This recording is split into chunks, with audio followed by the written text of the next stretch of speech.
What about Mr. Downtown Ray Melo? You're listening to the Entertainment Report on iHeartRadio, live from Dubai for Thursday, May 7th, 2020, delivering some major stories and trends going on in the world of entertainment and beyond. You can follow the show on Facebook, Twitter, or Instagram. Facebook.com/The Entertainment Report with Ray Melo, that's RAYMELO. On Twitter at The Enter Report, or on Instagram at The Entertainment Report. You can listen to the show anytime you want on iHeartRadio. Just go to iHeart.com or your iHeart phone app, search for The Entertainment Report, and it'll take you to the page. Gossip Girl and rhythm section actress Blake Lively is set to star in and produce Netflix post-apocalyptic thriller Dark Days at the Magna Carta. The Hollywood Reporter and Variety reported the project Wednesday, saying it could be the first installment in a possible trilogy. Plot details were not disclosed, other than it's about a woman trying to protect her family against the backdrop of an as-yet unspecific catastrophic event. Michael Paisley is writing the screenplay for the movie, and Sean Levy is producing it. HBO Max is acquiring the worldwide rights to the 2020 Sundance Award winner Charm City Kings, starring Jahi Dale Winston and rapper Meek Mill. The film will appear on the streaming service later this year under the platform Warner Max label. HBO Max is set to launch on May 27th, with the subscription costing $14.99 a month. Charm City Kings from director Angel Manuel Soto follows 14-year-old Mouse, played by Winston, who wants to join a group of Baltimore dirt bike riders known as the Midnight Clique.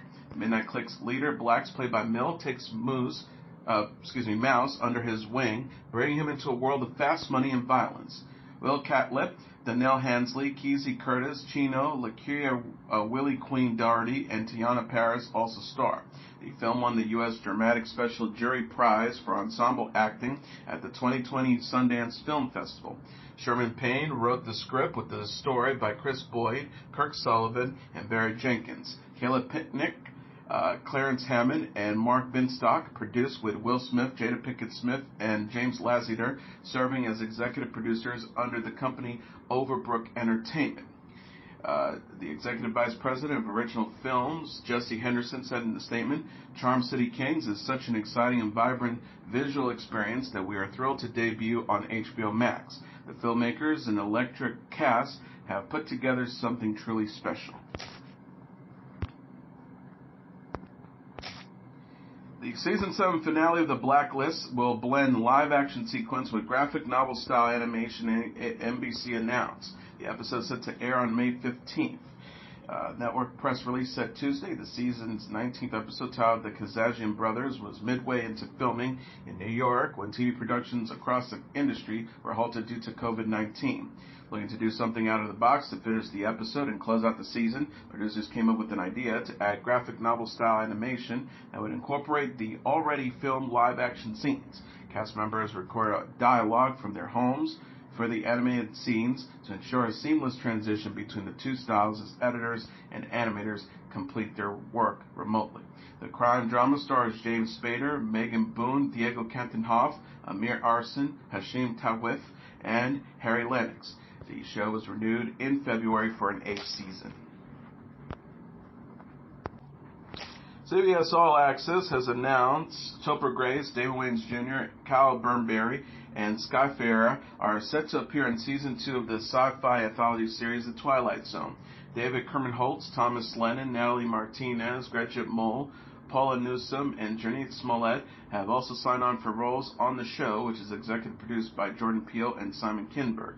Previously announced cast members include Billy Porter, Marina Baccarin, Jenna Elfman, Joel McHale, Coleman Domingo, Ethan Embry, Tavi Jefferson, Tony Hale, Jillian Jacobs, Chris Maloney, Jimmy Simpson, and Daniel Sanjata.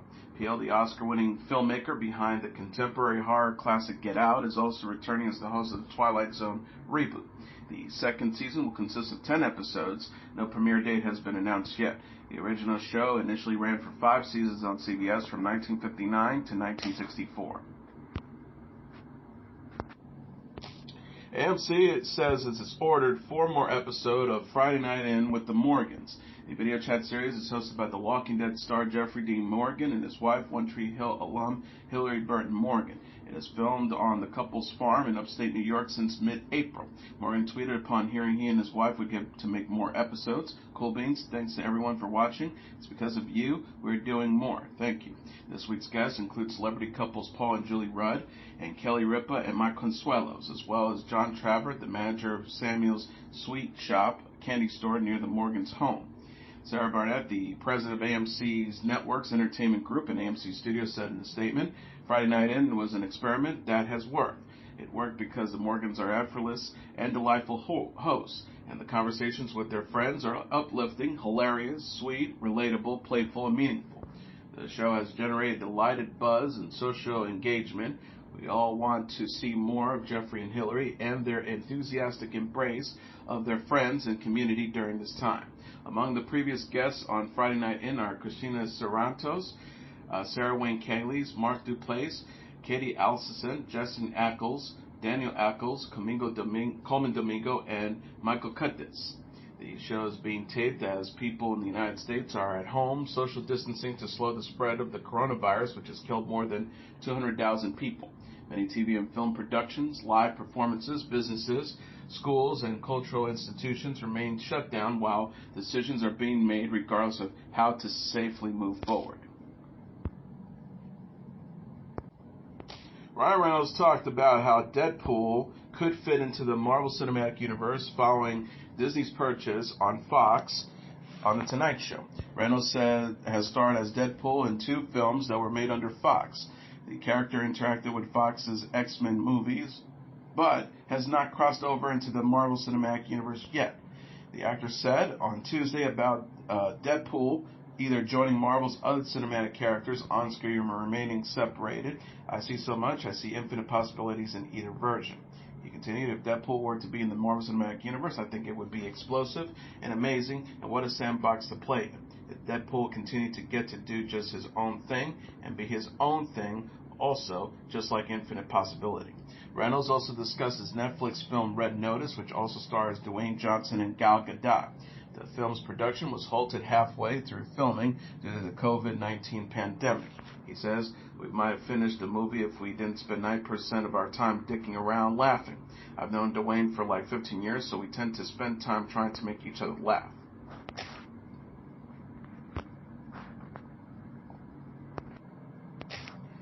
Stephen King picked which character he would least want to be quarantined during the COVID-19 pandemic while appearing on The Late Show with Stephen Colbert.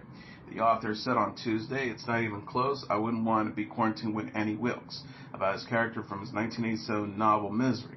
King said that Annie would force him to write a book, threatened to cut off his foot if he didn't. Kathy Bates famously portrayed the character in the 1990 film adaptation of Misery, which earned her an Oscar for Best Actress. Lizzie Kaplan recently played a younger version of the character on Castle Hill. He says, I wouldn't be okay quarantining with Jack Torrance either, because I'd be afraid that he'd start writing all work and no play makes Jack a dull boy. I would be worried about that, referencing to his character from his 1977 novel The Shining. Jack Nicholson played famously the character in the 1980 film adaptation. King said he would, however, be okay staying indoors with Holly Gibney, who appears in his recently released novel If It Bleeds.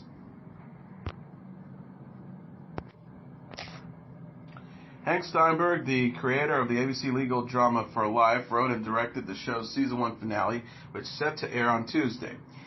Steinberg said in a press release, we've done some surprising things this season, shifting points of views in our narrative and making sure every episode has its unique structure. All of these characters are interconnected in their journeys. Produced by Curtis 50 Cent Jackson, the series is loosely based on the real-life story of Isaac Wright, Jr., who became a lawyer after he was wrongfully convicted of drug trafficking, imprisoned, and then exonerated. At the center of the show is actor Nicholas Pinnock's Aaron, a fictionalized version of Wright Jr., who becomes a lawyer while still behind bars and fights for his own release as well as those of his fellow inmates. Amazon Studios has acquired the new series The Terminal List, starring actor Chris Pratt. The conspiracy thriller series is based on the Jack Carr novel of the same name, published in 2018. Antoine Fuqua will direct and executive produce the adaptation, with David DiGilio as writer and co-executive producer. Pratt will also serve as an executive producer. The terminal list follows James Reese, played by Pratt, a Navy SEAL whose team is killed during a covert mission. Reese returns home and uncovers a conspiracy that reaches the highest levels of government. Amazon Studios has given the terminal list a straight-to-series order. As told The Hollywood Reporter, the show is envisioned as being multiple seasons rather than a limited series. The line said the production team tends to include veterans and their families in multiple aspects of production to help with their authenticity. Half of the show's writing team are veterans and have veterans in their families. The terminal list marks Pratt's first TV role since Andrew Dyer in the NBC series Parks and Recreation. Pratt reprised the character in the Parks and Recreation reunion special released last week. Pratt plays Peter Quill, aka Star-Lord, in the Guardians of the Galaxy movies. Tom Cruise will film a new movie aboard the International Space Station. NASA Administrator Jim Bridenstine confirmed Tuesday that Cruise is partnering with NASA on the first narrative feature film to be shot in space. Bridenstine wrote on Twitter, NASA is excited to be working with Tom Cruise on the film aboard at the Space_Station. We need popular media to inspire a new generation of engineers and scientists to make at NASA's ambitious plans a reality. The line reported Monday that Cruise and Elon Musk's SpaceX will work with NASA on the adventure action movie. Sources said the project is not a new Mission Impossible movie. Cruise regularly performs his own stunts and broke his ankle while jumping on one roof top to another on the set of Mission Impossible Fallout in 2017.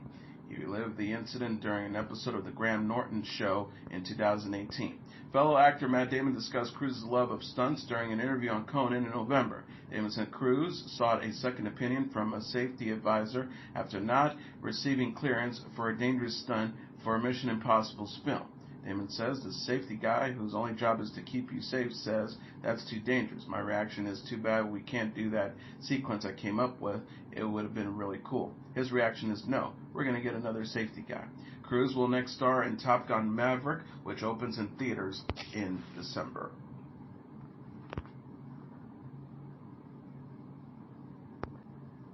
The Amazon Studio series Fleabag and HBO's adaptation Watchmen and the Netflix show Stranger Things were among the 2020 Peabody Award nominees. The Peabody Awards Board of Jurors announced a list of 60 nominees Wednesday in the categories of children's and youth, documentaries, entertainment, news, podcast, radio, and public service programming. The Peabody Awards recognize compelling and empowering stories released in broadcasting and digital media. The 19 jurors choose its nominees from nearly 1,300 entries. Peabody Executive Director Jeffrey P. Jones said, "Peabody is proud to champion this year's nominees who inspire our connection, provoke our thinking, and delight our senses. From the communal strength of black women to the eminence of science to the convictions of those who speak up, these stories and their creators celebrate the diversity of human experience and our democracy." PBS and HBO lead the 2020 nominees with 11 and 7 nominations respectively, followed by Netflix with 5 and Amazon Studios with 3. HBO Max has ordered 10 episodes of an untitled dark comedy starring Gene Smart, Paul W. Downs, Lucia Alenio, and Jane Starkey of Broad City. Created and wrote the series and are serving as executive producers along with Michael Schur. The series will explore a dark mentorship between Smart, who will appear as a Vegas diva, and a 25-year-old entitled Outcast. Sarah Aubrey, the head of original content at HBO Max, said in a statement, "When this dream team came to us, we jumped at the chance to develop this project, which features 2 complex female characters working in comedy and facing the professional and personal challenges that comes along with it. When Gene Smart came aboard, we were even more delighted to move forward." She continued, "We're excited to be working with this winning combination of talent and confident the show will fit perfectly into our robust slate of HBO Max originals." Smart recently appeared on Watchmen for HBO. Max will launch on May 27th. A subscription costs $14.99 a month. The streaming service has ordered a number of original series, including an untitled cooking show starring and executive produced by Selena Gomez. Ricky Gervais announced on Wednesday that he has signed on to write, produce, and star in the third season of his Netflix dramedy Afterlife. Gervais tweeted to his fans, because so many of you watch Afterlife 2 so quickly and made it #1 again, the nice people at Netflix have suggested that I get off my fat arse and do another season. This is all your fault. Season 2 of the show, about a small-town journalist coping with the death of his wife, debuted last month. The Hollywood Reporter says the renewal is part of a new deal Gervais struck with the streaming service, under which he will create other shows and headline stand-up specials. Gervais said in a statement, I was planning to retire soon and just wandering around the house drunk until I die, but I've grown a bit tired of doing that during the lockdown, and also Netflix made me an offer I couldn't refuse.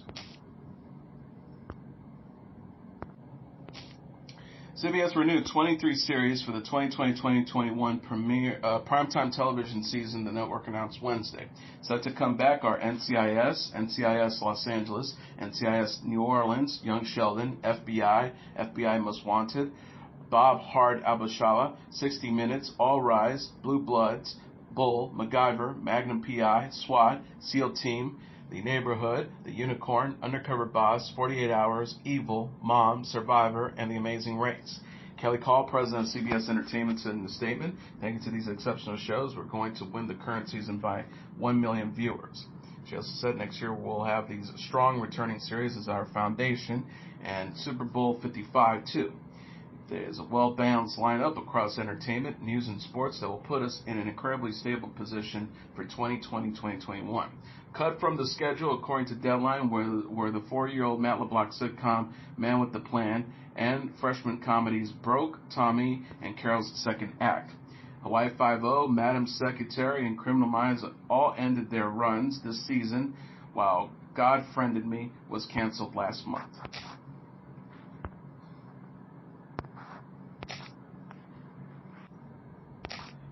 Adele was all smiles in a rare photo on her 32nd birthday. The 32-year-old singer posted a picture of herself on Instagram while celebrating the occasion Tuesday. The photo shows Adele smiling and striking a pose in the middle of an oversized floral installation.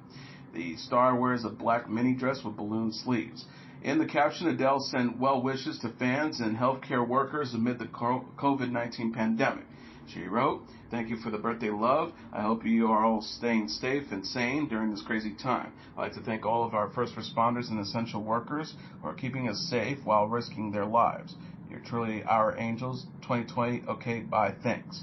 Fashion designer Virgil Abloh, actors Jamil Gill and Rita Wilson, and television personality Olivia Pearson sent love to Adele in the comments. Pearson wrote, stunning, happy birthday, gorgeous.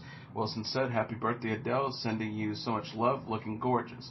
Adele's photo was her first Instagram post since December, when she shared snapshots of herself posing with the Grinch and Santa Claus. On her birthday last year, Adele shared an optimistic message following her split from her husband, Simon Konecki. The singer says, no matter how long we're here for, life is constant and complicated at times. I've changed drastically in the last couple of years, and I'm still changing, and that's okay. Be kind to yourself, people. We're only human. Go slow. Put your phone down and laugh out loud at every opportunity. Learn to really, truly love yourself, it is. And I've only just realized that that is more enough. I've learned to love you a lot eventually. Adele and Konecki split in 2019 after 2 years of marriage. The pair have a 7-year-old son, Angelo.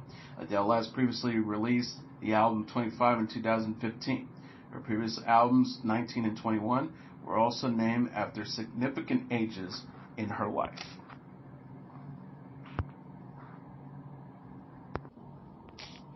Barbra Streisand is showing her support for essential workers amid the COVID-19 pandemic. 78-year-old singer and actress shared a video Tuesday for her recording of You'll Never Walk Alone, a song from the 1945 musical Carousel. Streisand first recorded You'll Never Walk Alone in 1997. She performed the song at the 2001 Emmy Awards following 9/11. Streisand wrote in a message at the beginning of the video, I sang this song almost 20 years ago after 9/11. Today we face another crisis, but I think the words still apply. With gratitude, Barbara. The video features images of healthcare workers and other essential workers, as well as footage from Streisand's 2001 performance. Streisand released the video to raise funds for Direct Relief, a nonprofit providing protective gear and critical care medications to healthcare workers. In April, Streisand took part in the GLAAD's Together in Pride, You're Not Alone live stream event. The event raised funds for Centrelink and LGBTQ community centers amid the pandemic. Streisand released her most recent album, Walls, in 2018. Lady Gaga has set a release date for her album, Chromatica. The 34-year-old singer and actress said in a press release Wednesday that the album will be released May 29th. Chromatica was initially slated for release April 10th, but was delayed due to the coronavirus pandemic. Chromatica is executive produced by Lady Gaga and music producer Blood Pop. The album features songs with Ariana Grande, Elton John, and the K-pop girl group Blackpink.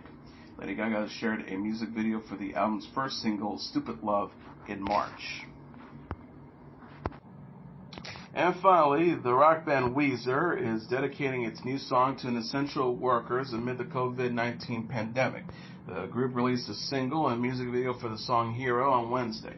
The video opens with Weezer frontman Rivers Cuomo writing a handwritten letter. The video then shows footage of the band and fans at home amid the healthcare crisis.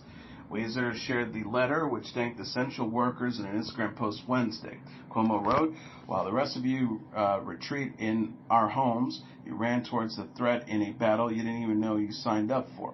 Your bravery and selflessness are awe-inspiring. You're the reason we shall rock another day." Hero appears on Weezer's forthcoming 14th album, Van Weezer. The group said Wednesday that Weezer, initially slated for release May 15th, will be delayed due to the pandemic.